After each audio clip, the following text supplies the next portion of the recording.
Hello, welcome to Family Therapy Podcast. My name is George Chacha. When is it time to walk out of that marriage? When is it time to walk out of that marriage, if at all you have to? Before I start discussing on this topic that might sound very controversial, I want to bring to our attention a few case studies. A few months ago in Kajiado County, a woman locked up her two children in the house, opened the gas, and when the house was full of the gas, she lit or set the house on fire, burning the children to death, leaving her fighting for her life as she was rushed to hospital. Yet in another incident, a woman enraged in her marriage went ahead and slaughtered her two children, went to the extent of eating their intestines. Again, another marriage gone sour. Yet in another incident, a woman went to the extent of dosing her husband in petrol and setting him alight. In another incident, a man went to the extent of pumping 7 bullets into his wife. Again, in another incident of marriage gone sour. Incidents of husbands killing their wives are on the rise. Incidents of wives killing their husbands and their children are equally on the rise, bringing us to a point where the church and the people they shepherd need to sit down and try to discuss about the verse in this contemporary society. There is a verse that every pastor and every religious person will base his or her argument, namely, what God has put together, let no man put asunder. If this is your first time to be on the Family Therapy Podcast, I encourage you to subscribe to this channel.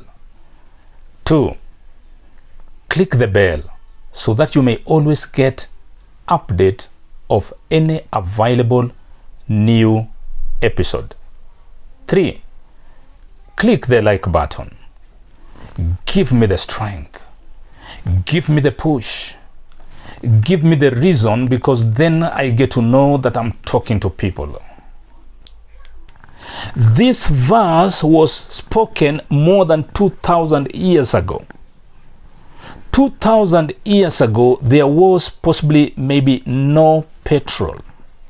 The 2,000 years ago, there were no bullets, there were no guns.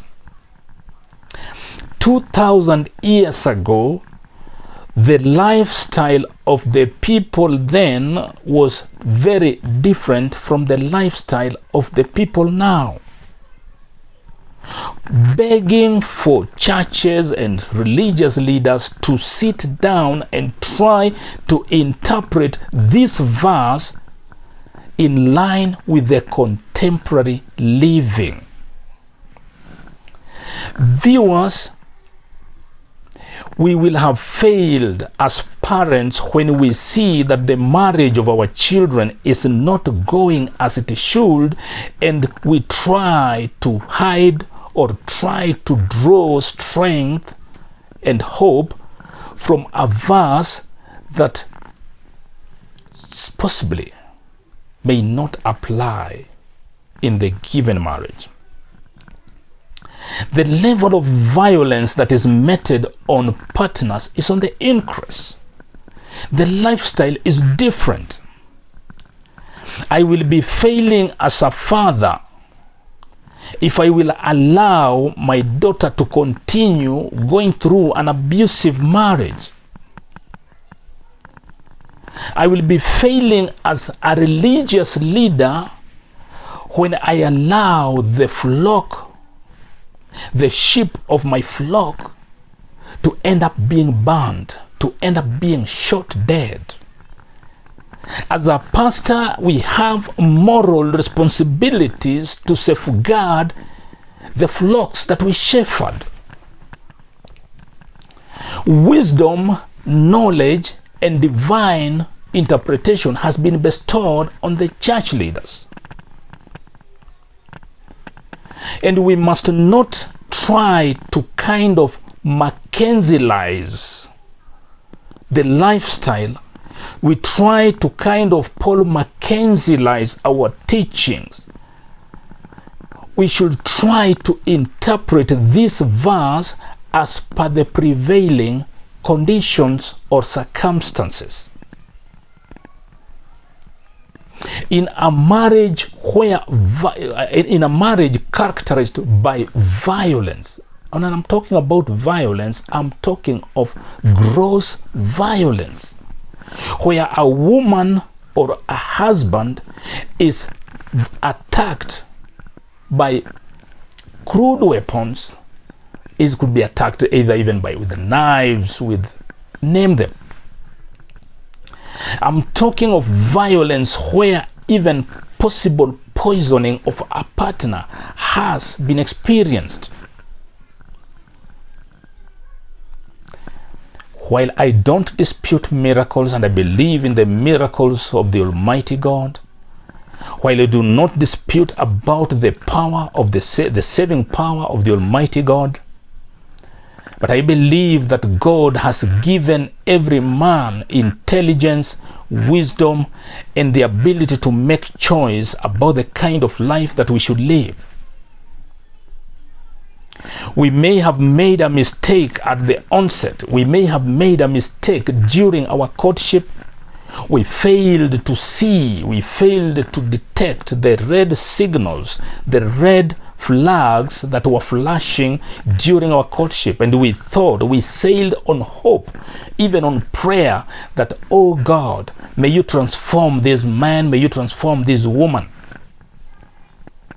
And now we have realized that it was a terrible mistake. Our God is a God of a second chance. There is a possibility that there is a possibility that you are watching this discussion and possibly you are going there. You have reached that point where you are asking yourself, when should I leave? In a scenario whereby there is both physical and emotional violence, factors that will contribute to the mental health issues of your children, you have an obligation to stop it. All parents have an obligation to protect their children at all cost. Providing protection and guidance, safety and security to the children is not negotiable, and it is not reducible to any parent. But as long as the parties, as long as the partners are in conflict, in violent conflict, in emotional conflict, the parties are constantly quarreling, exchanging words, exchanging blows. They are not living according to the tenets of stable families. The effect, the psychological effect on the children is enormous. Don't die in a dying marriage. Live before it dies. Don't sink in a sinking ship. Even during the Titanic, there are those who jumped and swam out of the Titanic. They survived. Those who decided to wait for a miracle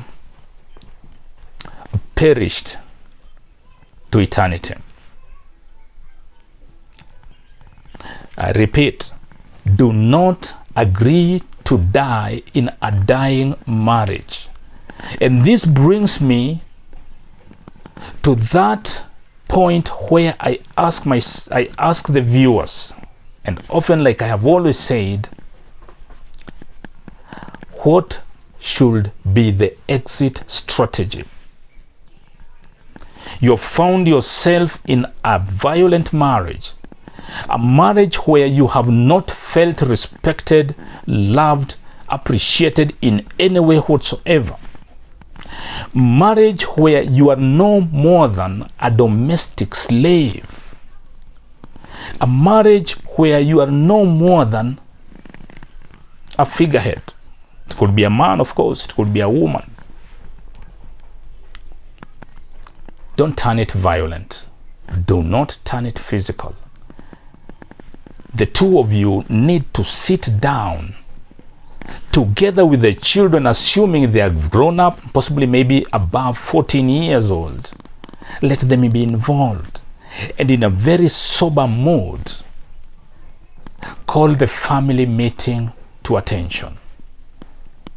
In a very respectful manner, both of you as the parents and the leaders in the house very politely explain the nature of the problem in the family and bring it up, and let the children know that there is a problem, and let the children know from the word go that there is a problem in their family.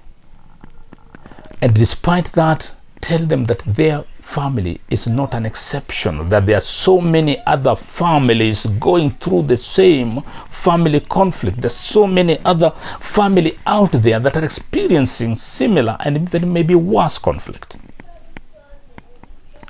Ask them to be strong. Ask them to remain focused. Ask them to contain themselves and not to spill out. Warn them against the dangers of seeking solace from other children, from other things, social things.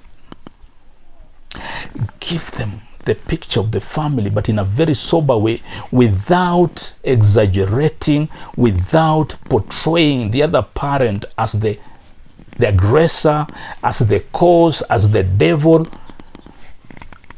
Put the balances.